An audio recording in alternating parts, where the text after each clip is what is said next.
Good late morning, everyone. Happy St. Patty's Day. Thanks for interrupting your green beer activities for this session. We're going to be speaking Gaelic for the next hour. Of course not. Welcome to a UCLA event sponsored jointly by Bruin Professionals and the Real Estate Alumni Group. My name is Matt Winefield. I'm UCLA MBA class of 2000 and president of Winefield Associates, which acquires environmentally impacted properties ranging from strip malls with gas stations and dry cleaners to industrial sites such as aerospace manufacturing properties. I will be moderating the next hour with the help of commercial broker extraordinaire Tony Price in the V-neck. Our speaker is so cerebral that we need two moderators to keep up with noted financier Gary Mozer. But before some logistics and speaker introductions, a little bit more about our sponsors are in order. So Bruin Professionals is the premier UCLA business networking organization. It operates under the 3 C's: commerce, camaraderie, community. There are 12 regional networking chapters and 3 affinity groups. There are 6,000 subscribers on our Bruin Professionals Exchange Bulletin Board. We also sponsor an endowed undergrad scholarship, and we are about to provide a second scholarship with a fund exceeding $200,000. Those who paid a fee today, who aren't part of BP or REAG, contributed to the scholarship fund. So I am moderating the BP Real Estate Affinity Group. Telling a little bit about the Real Estate Alumni Group. We are also known as REAG, and we are comprised of alumni from various programs at UCLA, but prominently the undergraduate real estate program, business school, and law school. There are over 400 members with satellite groups in Orange County, San Diego, San Francisco, and New York. Sponsors, the REAG sponsors exclusive and high-end real estate networking functions, operates a job portal, provides discounts on development tours, education panels, and networking functions. REAG is strongly affiliated with the UCLA Ziman Center for Real Estate, an internationally recognized think tank which advances thought leadership in real estate by generating influential research, educating the next generation of leaders, and providing meaningful forums for industry professionals and policymakers. And since we're all real estate folks, I'm going to tell a little bit about some spring networking events. We've got the Real Estate Law Investiture session on April 20th. That's at the Luskin Center. For those in the REAG Endowment Circle, there's a poker night by invitation only. We've got the Brea real estate competition, that's undergrad, Ziman Center Spring Mixer, and a keynote speaker, Bob Howard, CEO of True America Multifamily. So there are a lot of events happening just in spring alone. Keep out for that. A little event logistics. This event is being recorded and it will be available on the REAG website. And if you have any questions, use the QA tab here. You'll see it on the bottom of the screen. Tony will be reviewing those Q&A, so the questions as the week come in. And we're going to chat for about 40 minutes, and there'll be 10 or 15 minutes for Q&A. I've already got some questions that came in. And now Tony will introduce our esteemed speaker. Thanks, Matt. Today, Gary Mozer will be presenting his perspective on the impact of current interest rate fluctuations on real estate investments. Gary has arranged in excess of $30 billion of debt and equity financing for a broad array of real estate transactions. As former principal and managing partner at George Smith Partners, Gary was the largest individual producer, placing approximately $2 billion annually. He is currently the executive managing director of Institutional Property Advisors, IPA, Capital Markets. With 2 decades of commercial mortgage brokerage experience, Gary has developed an in-depth knowledge of virtually all property types. He's an alumnus of University of Michigan, University of Wisconsin, and Harvard Business School, as well as a regular lecturer at UCLA Anderson School. So I'm sure you'll all join me in giving a warm Bruin welcome to our speaker, Gary Mozer. And to get things started, Gary, could you please tell us a little bit about your background and your position and responsibility since your new move? So I finance commercial real estate. I make the capital markets more efficient, and I'm basically doing the same thing I've been doing for the last 40 years I'm doing it now at IPA, which is Marcus and Millichap's Institutional Property Advisors Group. So we try to do deals over like $35–40 million. But once again, I have a national practice, and what we do is we find out what people need in the capital markets and try and find out the best solution for them. So we raise debt, equity, mezz. We do. We can start with a land loan. We can do construction loans. We can do mezz, pref, common equity. Refinances, bridge loans, etc. But what I do every property type and every marketplace. And what we're finding right now is the capital markets are grossly inefficient because people right now are trying to figure out what the what last dollar value is. We don't understand what what's happening with interest rates going up so much is really affecting real estate. So what I'm doing is I'm talking to so many people because people are pricing and perceiving risk and structuring it differently. Well, my background is academically was Michigan and Wisconsin, but I've been doing the financing for many years. But part of my philosophy of doing business is really getting to the people. So I'm really involved in a lot of professional associations, ICSC, ULI, NAIOP, MBA, and INM, etc. So that's a lot of my background. So I'm doing a lot of work in the field with a lot of different professional associations to get your hands right on the, right next to the people that are actually executing these business plans. Well, I think I'll go ahead, Tony, go ahead. please. No, I'm sorry, Matt. Go ahead. Well, can you, Gary, give folks a primer on what's happened past several months with interest rates? How do we get here? What is the Fed trying to accomplish? Well, when we think about interest rates, there's two parts of the curve. There's a short end of the curve, which was LIBOR, now we're calling SOFR, and then the long end of the curve, which we're talking about the treasuries. The Fed got behind the curve with inflation, and starting a year ago, they started raising interest rates, and they've raised them, almost 300 basis points. And we believe they're going to raise again on March 22nd. So that's how they're trying to affect the short end of the curve, which is the Fed funds window, which really affects short-term borrowing, which in real estate it mainly affects people that are doing a bridge loan or a construction loan, and people that just think that rates are coming down, so they want a floating rate so they can recapture into having a fixed rate with a prepayment penalty. They're going floating. On the other end of the curve is the long end of the curve, which is the treasuries. And we usually, whenever you price money of an index and a spread, and the standard was always a 10-year treasury. The treasury is considered a riskless investment. And so we price all bonds, all real estate off of the 10-year treasury.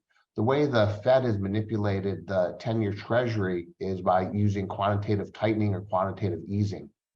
Before they started trying to come into the marketplace and change interest rates, they were doing quantitative easing, which they were buying bonds to bring down the rates overall. They're buying between $80 and $100 billion a month of treasuries, Fannie, Freddie securities, Ginnie Mae's, etc. Now they're selling $95 billion a month. And when you have more supply and less demand, the rates are going to go up. So we've seen rates go up and down.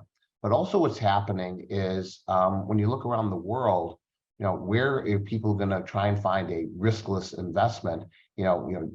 Europe has its issues, Asia has its issues. So we see a lot of international money flowing into the space buying our bonds. Whenever there's a shock to the system, people come out of the equities market, out of the stock market into the bond market. So we've seen these huge whips in the treasury. So, in the last 3 weeks, the 10-year treasury went from 3.40 to 4% back to 3.42 right now in the 10-year. So, it's supply and demand. It's also, the macroeconomics issues. So we're seeing a lot of difference. Also, the Fed last year in June basically said to the top 20 banks, we're going to stress test you, which we're going to talk a little bit when we talk about the Silicon Valley Bank. And they said, basically, get out of the marketplace. So you lost a lot of supply of the largest banks in the country getting out of the marketplace.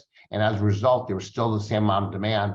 So not only did the index go up, but the spread went up.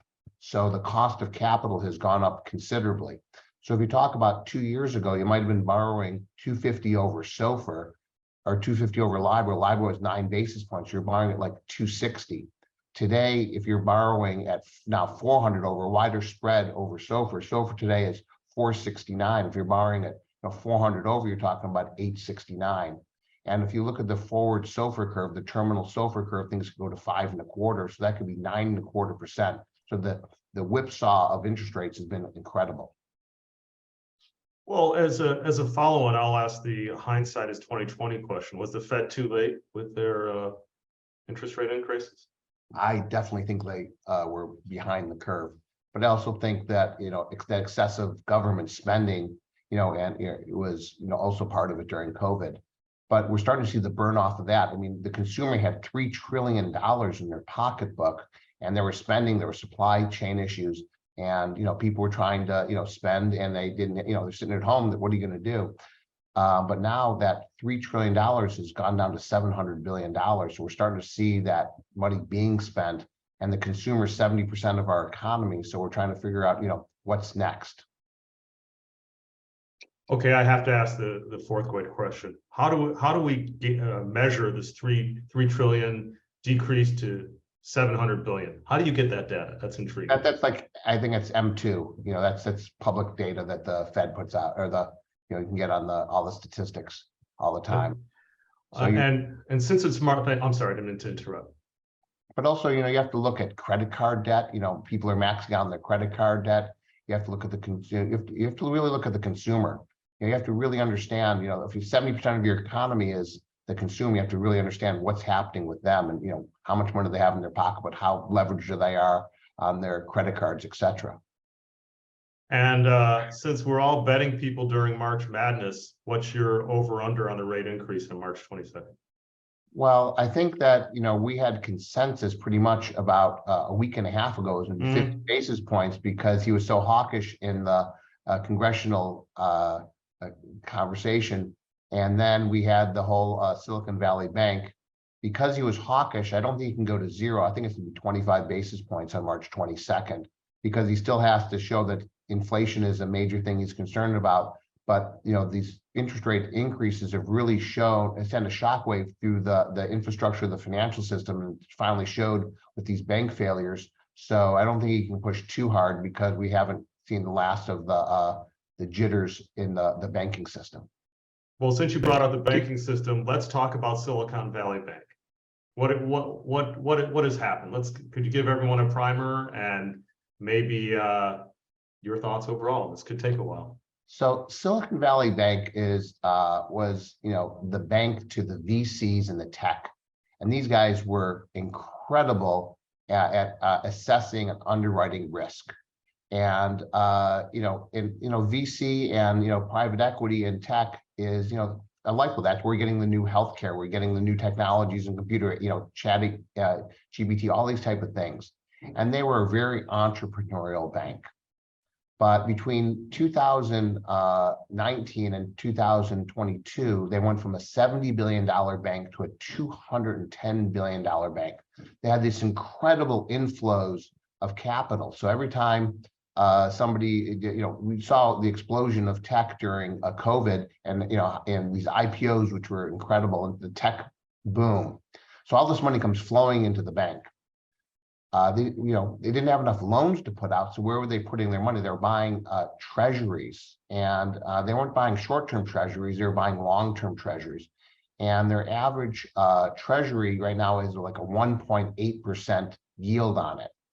The 10-year treasury, as I said, was is now 342, and because the inversion of the yield curve, the 5-year treasury is at 352. So most banks usually have about 20 to 25% of their deposits in long-term treasuries. These guys put 55% of their money into these long-term treasuries. So when interest rates grew incredibly, if you mark the treasuries to market, if you take the losses on these treasuries relative to what they're doing, they would have wiped out 100% of their equity. And this was known in the third quarter last year that they were underwater. In addition to that, of these these billions and billions of dollars deposits, only 90% of them, 90% of them were not insured. The FDIC gives you $250, insurance, and the rest of them is not insured. So you had all these uninsured deposits. So we're going along, and people are looking and they're saying, no, the bank's paying me 50 basis points, maybe 0.75% interest on my deposits, and I can go out and I can buy a 6-month treasury now at 5%. So we started seeing some runoff of their deposits, and they could cover their deposits with some of the cash on hand, but if it was a real run on the bank, their bond portfolio was not liquid because they'd have to take a loss. So last week, people started to panic. The stock price went down, and people started to make a run on the bank. In one day, there was $40 billion withdrawals. They didn't stop trading. This could have been $100 billion. They couldn't cover it. They didn't have the liquidity to cover it. They were selling treasuries at a loss. So they saw that they were taking a loss when they're trying to liquidate treasuries. They're trying to get new money into the bank. And as a result, there was a run on the bank. And you talked about the importance of the network effect here. Okay, so there's about 1,000 people in Silicon Valley that, the VCs, the PEs, and they all talk to each other. They all go to the same schools. They all are on their Twitter feeds. They're all on their Slack feeds. And when, they start all talking to each other. And when these people at these funds then talk to their portfolio companies. So once the panic hit, everybody communicated to everybody, and everybody started to react at the same time. But it wasn't just Silicon Valley Bank. It was also, First Republic. First Republic was also having, their stock went down 50%. Yesterday, they announced that they're going to get $30 billion from 11 banks to put money into the bank right now. And basically, the Fed, Friday, everybody had the panic. We didn't know what was going to happen over the weekend. Sunday morning, Yellen speaks on one of the news shows and gives us a hint. And that night, they announced that they're going to not only make all the depositors whole, but they're going to make sure that the banking system doesn't collapse because they were worried about contagion. There's basically two classes of banks in the country. There are the too big to fail, the big, huge money center banks. Then there are the regional and local banks. And the big money center banks, they have stress tests, and they really make sure that what's going to happen if certain things happen. And one of the things they test is interest rate fluctuation. And the people at Silicon Valley Bank, the state local regulators are who was regulating Silicon Valley Bank, and they didn't stress test them. They didn't stress test what happens if interest rates go up. And they knew that in the third quarter that if interest rates did go up, they'd be illiquid. So there's a failure at the bank because they took real interest rate risk. And there's also at the state regulators because they didn't test them at the right level to make sure that the ramifications are.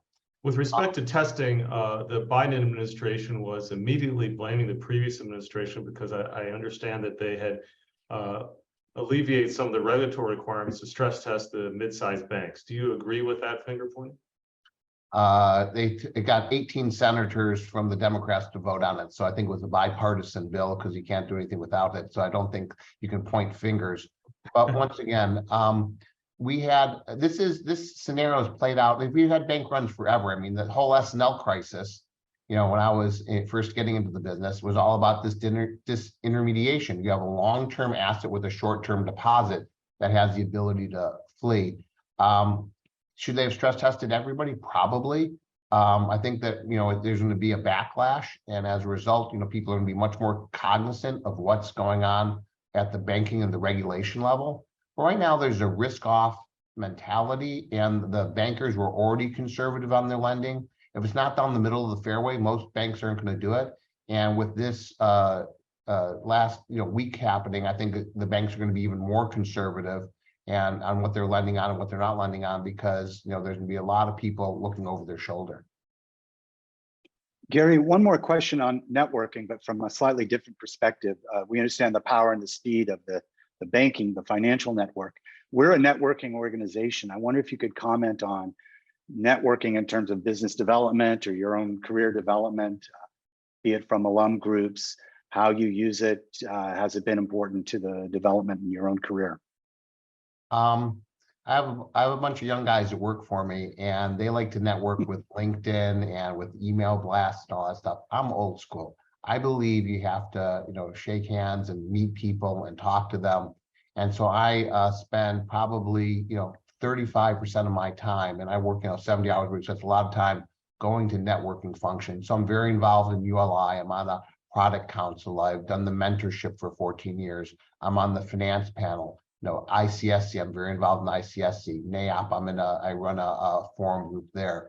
NMHC, so I'm doing a lot of multifamily. Alice, which is the American Lodging, so I do a lot of hotel stuff. So every product type I try to stay close to. And then I try to do with the capital markets, networking things through INM for the equity and MBA for the debt.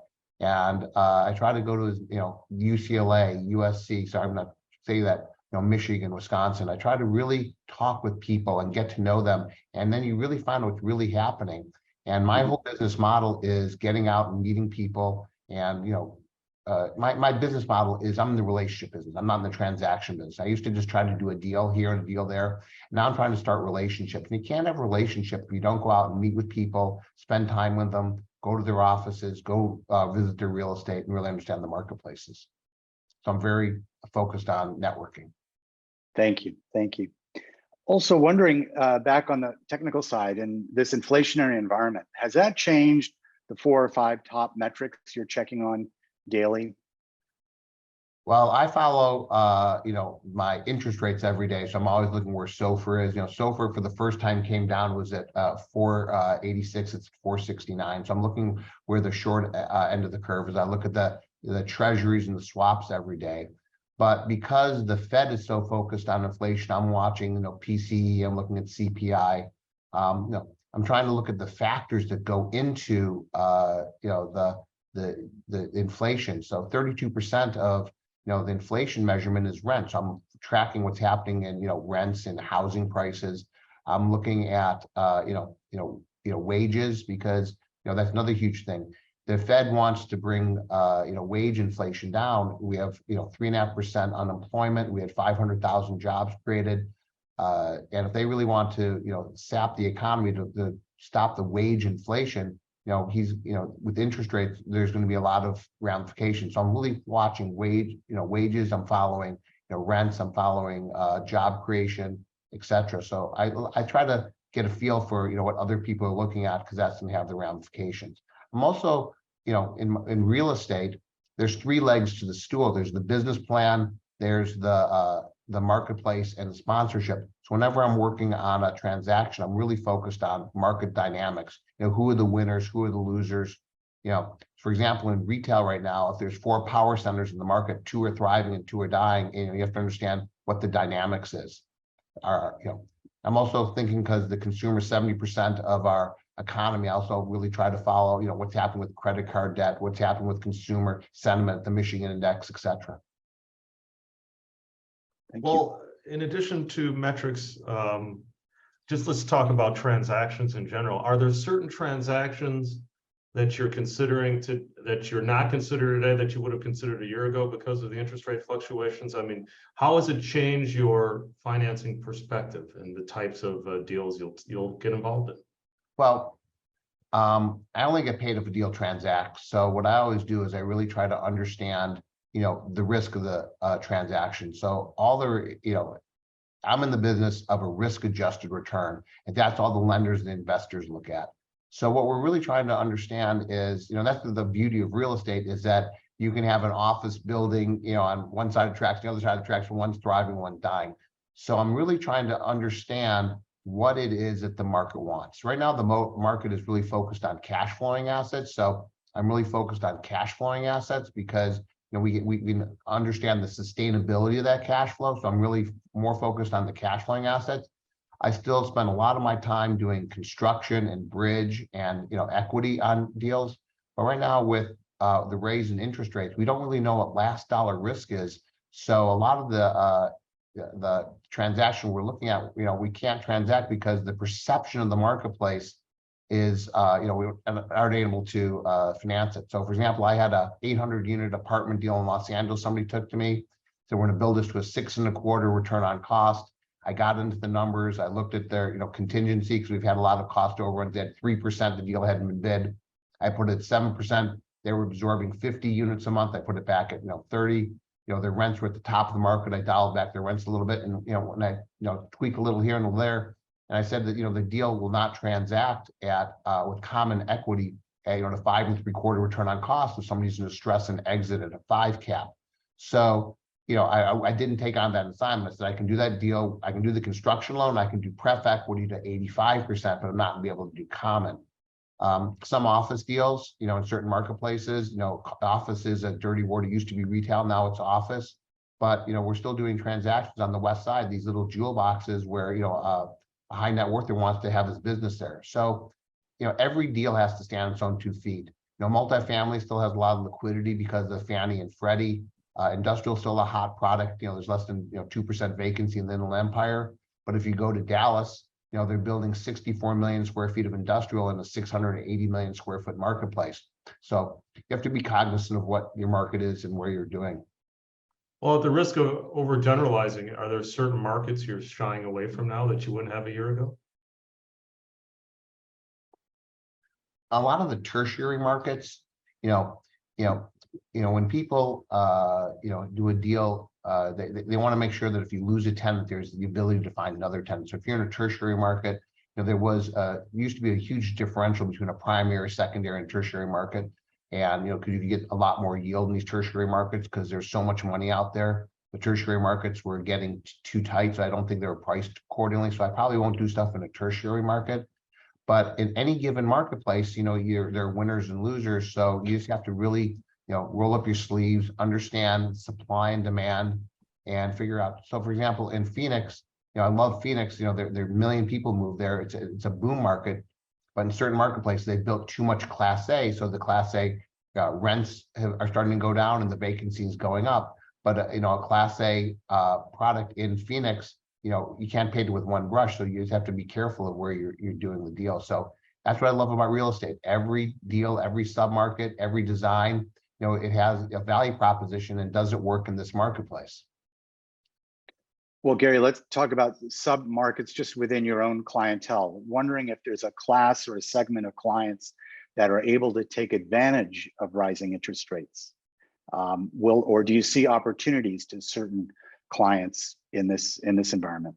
Well, I have some institutional clients, and the unleveraged buyer right now, with negative leverage, at a lot of the stuff, my unleveraged clients are really taking advantage of these marketplaces.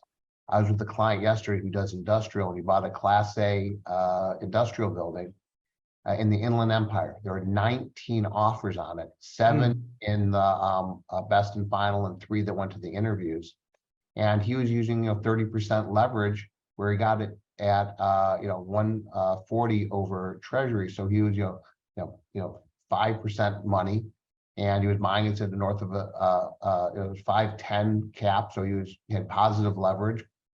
And because he didn't have to use a lot of leverage, he could, really, compete effectively.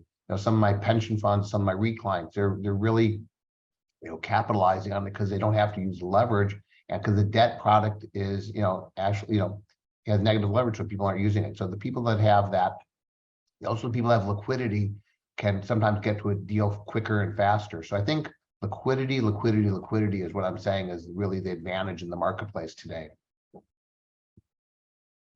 Well, let's talk about another investment type.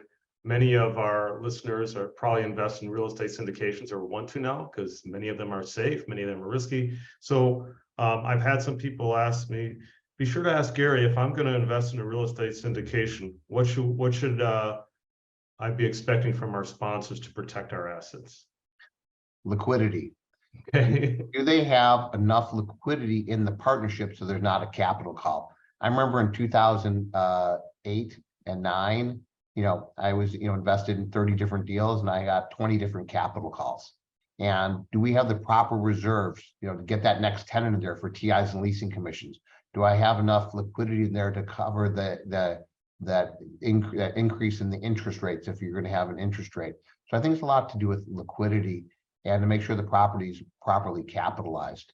The syndicators, have a lot of deals right now, but if they can't make that capital call, especially if it's a tick situation, you have to have unanimous versus a DST. What's the ramifications if you don't have that liquidity to solve a problem? I'm guessing that's one of the answers to my next question, which is when investing in an inflationary environment, what are the three most important due diligence items to consider? Well, inflation, is how quickly can you mark to market? If the rents are below market, how quickly can you mark? So, in a hotel, you mark your rents every night. In an apartment, it's every 6 to 12 months. In a long-term lease, I can get my marks. I mean, people are paying a premium for some industrial because rents grew so quickly that if I have a 2-year lease in there, I can recapture that lost lease. So, in an inflationary market, you want to understand, what are your marks and how are you relative to the marketplace? But once again, I go back to basics, supply and demand. We're at 400,000 apartment units are being delivered in 2023. What's going on with supply and demand? And, where is my value proposition relative to my competition? So in an inflationary marketplace, it's back to basics, supply, demand, my value proposition, my sponsor's ability to execute that business plan. So it's, it's 3 legs of the stool: the real estate business plan, the sponsor's ability to execute it in the marketplace. So that's what I focus on in an inflationary deal and non-inflationary deal. How do I compete in this marketplace? And do you tweak that assessment for construction lending, or is it the same basics? Well, construction lending is, you add the risk of construction. So, how much contingency is it bid? Do you have allowances? Is the contractor done this before? If I'm doing a industrial deal, have I bought my switch gear because it's a year out? Am I going to be able to get power from the power company? What's going on with insurance? So when you're doing something in construction, you really want to focus on, the life cycle during construction, and then what's the marketplace I'm going to be going into when I do complete the project. So, same thing, inflation, just recently, lumber went from $400 a board foot to $1,700, and now it's back to, less than 400 again. So you have these inflation. Did you buy your lumber when it was at 1,700? Do I buy it in the spot market? Am I forward buying it? So, construction has a lot of risk. What's the financial viability of your subs? Are you getting the lowest bid guy or the guy that the general contractor's done 5 deals with? Is that subcontractor doing 10 deals? Or you're doing 2 deals? So, there's a lot of risk in construction, and the real experienced general contractors and the real experienced developers can really make a difference, because, if a deal, stops in the middle, it costs so much to restart. Well, before I ask you the next couple questions, I want to let our audience know that you can use the Q&A tab to ask your own. We did get one come in that we'll be asking Gary in a moment. But here's one of the most important questions of the day. Where are you putting your money? Where should we put our money, Gary? Right now, I am liquid. I believe that the capital markets have spoken. Depending on the product type, values have come down anywhere from 10% to 50%. And people are, and we've already seen this happen with, even Brookfield and Blackstone. They're tossing the keys to the lender. The lenders are going to have to then foreclose on it. They're going to have to, liquidate these assets at a lower basis. And I believe that this is going to be the greatest buying opportunity since, maybe since the RTC days in 1992 when I was in business, but it might be 2008, because people are on a reset basis. And I'm seeing these incredible new basis plays. One of my clients, there was a office building, $800 square foot basis, $400 loan. The borrower tossed the keys to the lender. He bought it for $125 a foot. He's gonna have to put $150 a foot into it to stabilize it, but he's going to be able to charge half the rent of all his competitors. So, he's going to have a full building. He's going to have a lower basis. And, I think this is just going to start where it's going to, it's going to be a vicious cycle. But, a lot of these, apartment guys, they, most refinances are cash and refinance, because the assumptions we made two or 3 years ago with interest rates and proceeds are not where they are today, because interest rates are so much higher. So people are going to say, am I going to put good money after bad, or am I going to, just sell the property? So I think people are going to be selling properties at basis. And I think it's gonna be an incredible buying opportunity, but there are gonna be a lot of people that are gonna feel the pain, that are the people that are being forced to sell. So I'm liquid right now, but I think that the third quarter will start seeing some of these sales, and I think it's gonna go into next year. But a lot of lenders believe that a rolling loan gathers no loss. They don't want to mark their problem loans, but somebody like a CLO or a REMIC, which is the CMBS, they have no choice, but they have to liquidate because they're a fiduciary to the bondholders. So I think there's gonna be incredible buying opportunities. Did you say a rolling loan gathers no loss? Yeah, so they keep rolling the loan and not renewing it instead of taking the loss for a maturity default, then they don't have to realize their losses. It's a nice spin on. When a bank has to realize, an impaired asset, they have to increase their reserve. Same thing with life insurance companies, all the regulated people. A lot of the debt funds, that's another place where we see a lot of opportunity. The debt funds leverage their positions with banks, and the banks aren't lending anymore. And when they have the maturity on their bank lines, they're going to have to liquidate their positions too. So I think there's going to be a lot of opportunity out there. With interest rates rising, I can see how that can be very crazy making in your business. Do you care to share with us one or two war stories of large transactions in process that just couldn't withstand another interest rate increase?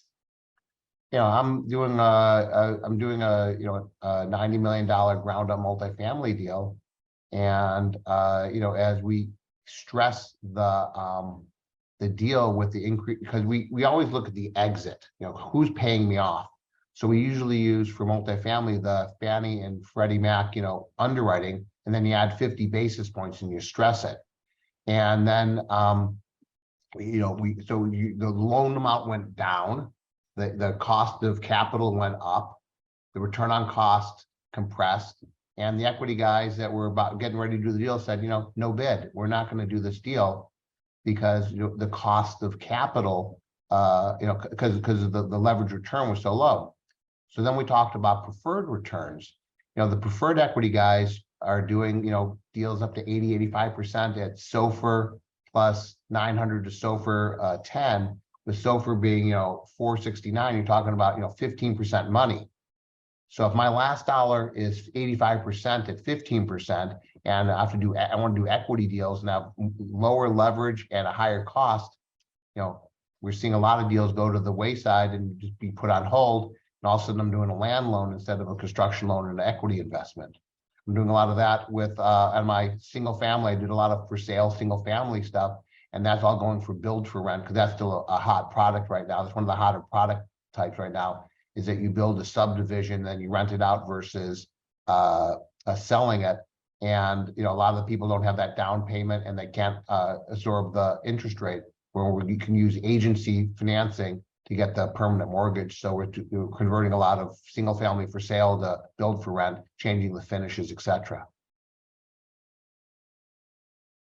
Well, Thanks, we're gonna give Gary a 3-minute break, and I'm gonna ask Tony a quick question.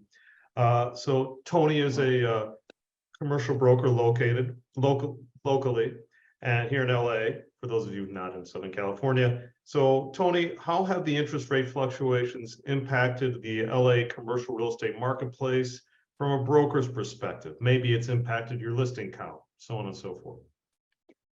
As a practitioner, negatively, but I was thinking about it terms first on the product side, and then on the supply side, and then on the demand side. As Gary alluded, on the supply side, Brookfield, a major institutional landlord, the largest downtown, has already given back the keys on one property and has notified their lenders they may not be able to, or they likely will not be able to service their debt in the near future. And that's disallowed or unenabled them, if you will, to fund tenant improvements. So from a tenant's point of view, looking to make a move, they're either going to have the cash to fund their own tenant improvements, or just stay where they are, which is much more likely. So it's hampering supply to the market. On the tenant side, particularly now in the Playa Vista and the markets that are heavily concentrated in tech, massive layoffs. So that's really softening the demand. That's a result of, in part, the increased interest rate. So it's impacting demand, and it's also having a negative impact on supply. I'll speak to my business, which is a little unusual. We buy properties that have environmental contamination. So service stations, dry cleaners, small refineries, aerospace manufacturing. For those of you, some of you may know that at one point California was one of the largest aerospace manufacturer regions in the world.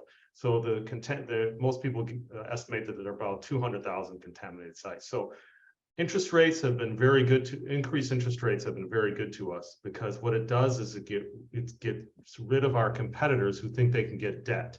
So let's say I want to buy a strip mall with a contaminated gas station and dry cleaner. You can't get debt on that. So some people who are strip mall operators think that they can, and then they submit, for example, an $8 million bid when I know there's a $3 million liability.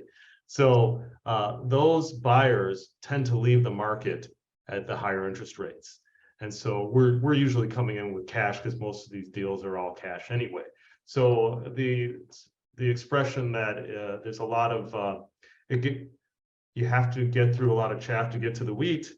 And so there's not much chaff out there. There's not a lot of people putting in inflated deals on contaminated sites. So it's helped us do one-on-one negotiations with the sellers. So, and they're frankly more amenable to do some seller financing as well. So it's worked out well for us. And I have a question from the audience. Would you like to read that, Tony? Yeah.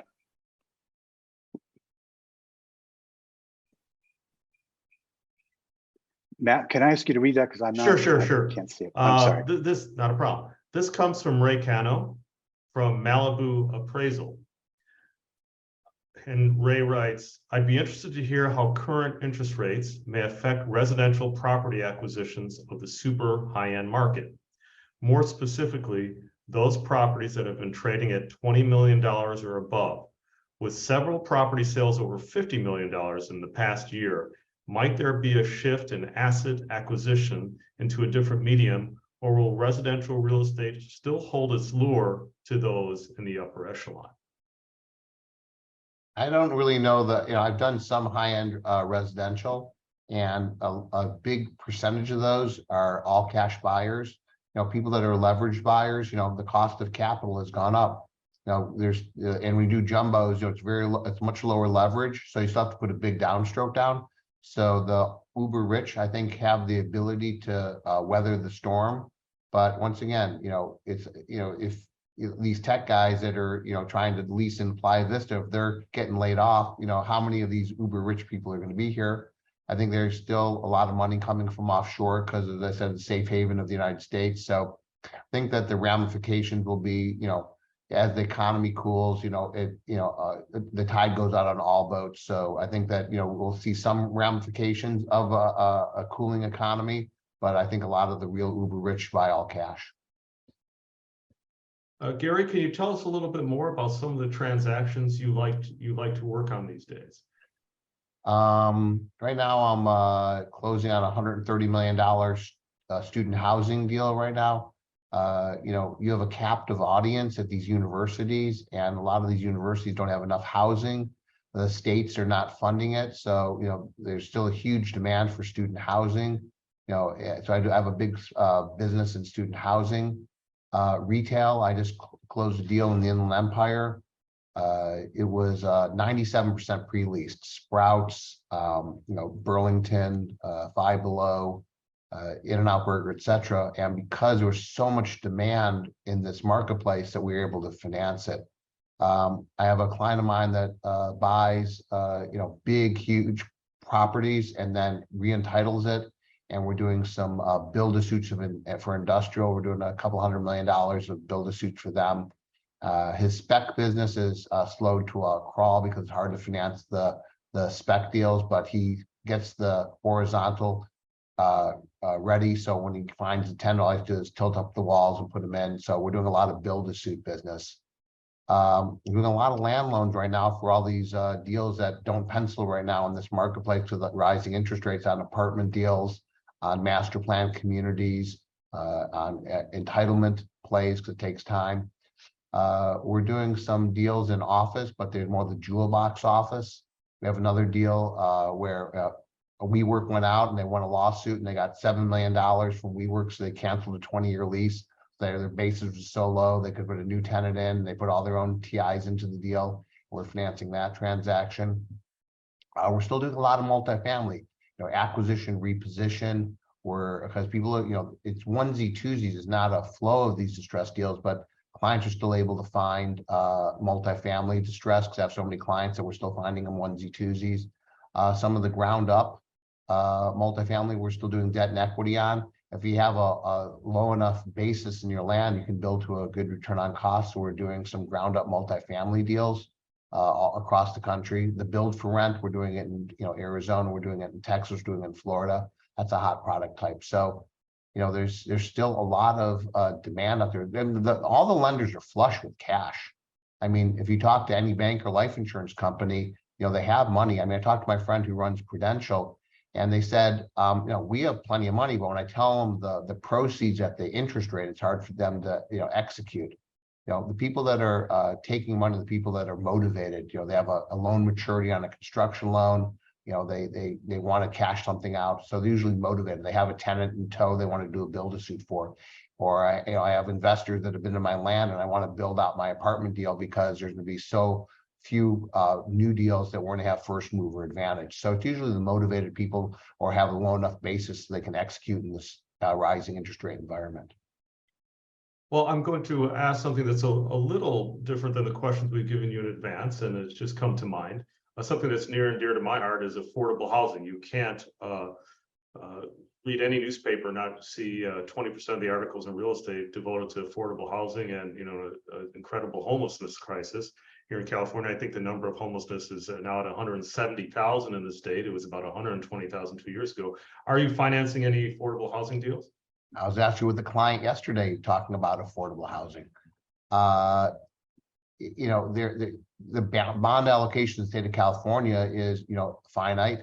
You can't get a 9% deal done. You only can do 4% deals. There's plenty of people to buy the tax credits, but the soft money, I'm saying it's drying up. But if you want to put a affordable housing deal together in the state of California, you're probably finding soft money from anywhere to 4 to 7 different sources, and it's just getting more and more complicated. It's not for the faint of heart, and takes a long time. The political ramifications, the CEQA issues, all the soft money from the cities, the counties, the state, from impact funds, from MES funds. And, I don't understand it, but the state's not making it easier. We have this incredible demand for it. And, the deals I was looking yesterday, there were 114 units and 120 units. It's not like we're building 800 units at a time and it's costing, $500,000 a unit. And it has to be, grossly subsidized by all these soft money and all these things. So it's just hard to build it.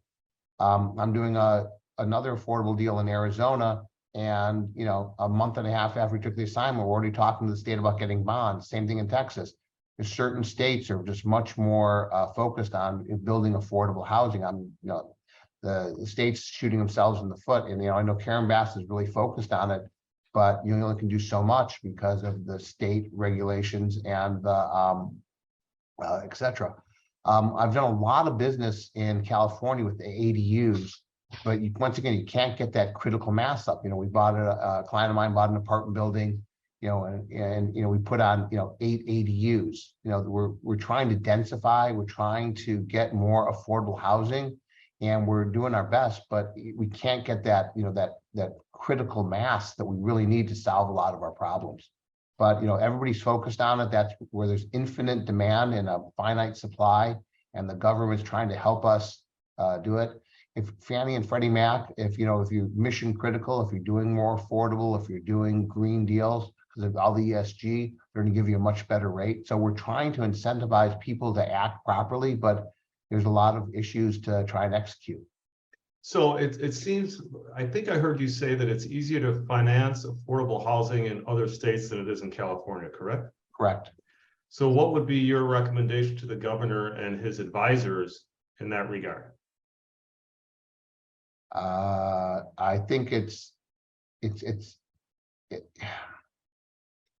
I mean, getting something zoned, but then you have, the neighborhoods, that people don't want to have, Oh, people don't want to have,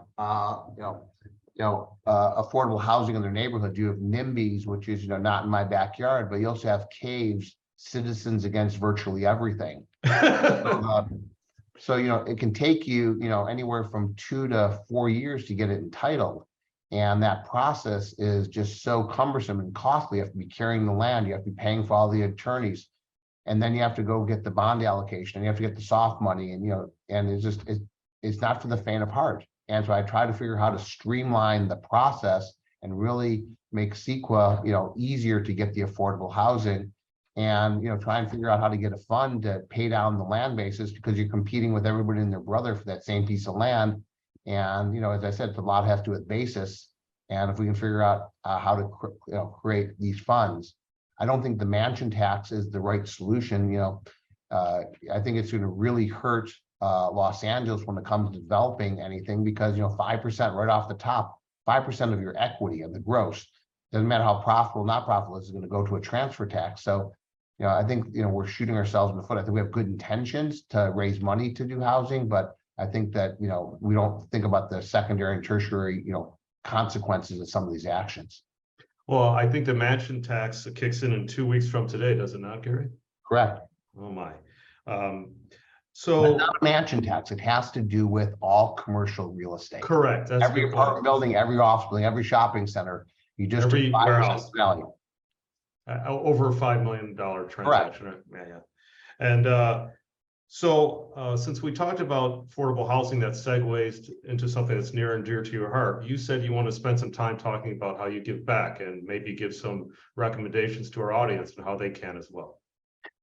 So I think that, one of the places I spend a lot of my time is in mentorship. I do it through ULI, I do it through NAIOP. And, I think our young people are the most important asset that we have right now. I go speak at UCLA, USC, and, that's our most valuable asset we have. And investing in the people. And educating them and really building networks and having environments in which we can network and learn from each other. And I think that's where I like to invest. I mean, I'm involved in a lot of charities. I'm in the LA Fire Department Foundation. I'm in Cedars Board of Governors. I do a lot of stuff in charities. Instead of doing closing dinners with a lot of my clients, I say, listen, tell me what your charity is and I'll give to that charity, because I think it's a responsibility to give back to the community. And I think that, it's also a great place to network when you're doing, things like that. So I think that, education and professional associations, that the giving back of the senior people to help the younger people learn. Real estate's an apprentice business. Kids can't teach. You have to really sit down and teach people, by example. One of the young guys come in my office and says, Gary, how do I do that? I can either solve it for him because I know how to do it, or I can say, how would you do it, and take the time and invest in the people. And as a result, they're going to be much better. You give a man a fish, you feed him for a day, you teach a man to fish, you feed him for a lifetime. I had an intern during COVID who happened to have been my son. And during the day, he would ask the guys, how do I do that? At night, he'd ask why you did it. Why did we do this? And he worked for me, then he went to Deutsche Bank, then he went to Blackstone, now he's over at KKR. And I think that, investing in the young people and really teaching them why we do stuff, not just how we do things, is so important. Hear, hear. I am going to wrap up in a moment here, but I want to talk about the 3 biggest takeaways I've had from what you've said today, Gary. And that is, I can go to Vegas and bet on 25 basis points. Just kidding on the Vegas. That a rolling loan gathers no loss, and the critical importance of face-to-face networking versus just Twitter feeds. What other main takeaways would you like people to have today? I think that, as I said, with the network effect, which what happened at Silicon Valley Bank, the network effect and getting to know people, I think this is a people business. This is a relationship business, and the best way to succeed is having relationships and having a network. Yeah, to me, that's the best thing. And it's your alumni network, it's your product network. So if you're an office guy or an apartment guy, build that network out and, and ask for help. The senior people in the industry like to give back. So please, most important thing is, build that network. And right now where transactional volume's down, spend the time getting to know the people. I'm doing more calls right now to my clients than I've ever done before because when the market does turn, we're going to be ready. And it's all because I built these relationships and built that foundation today. Well, how do people get a hold of you? You can call me at the office or email me. My email address is gmozer, GMOZER @IPAUSA.com. And you can call me on my cell 310-339-7700. During the day, I usually don't take my calls or my emails, but every night I try to return everything within 48 hours. Well, thank you very much, Tony Price. Thank you very much, Gary Mozer. It's been absolutely enlightening. We hope for, yes, applause to you, Gary. We hope this UCLA, BP, and REAG forum has provided both insight and tools our listeners can use with their careers, for their investment decisions, and for giving back to the community. Please be safe. I know it's March 17th, St. Patty's Day on a Friday. It's could be troublesome. And be sure everyone's watching our Bruins tomorrow at 5:30. They play Northwestern. We should win, but you never know. So this concludes our session. Be well, everybody, and thank you very much. Thank you.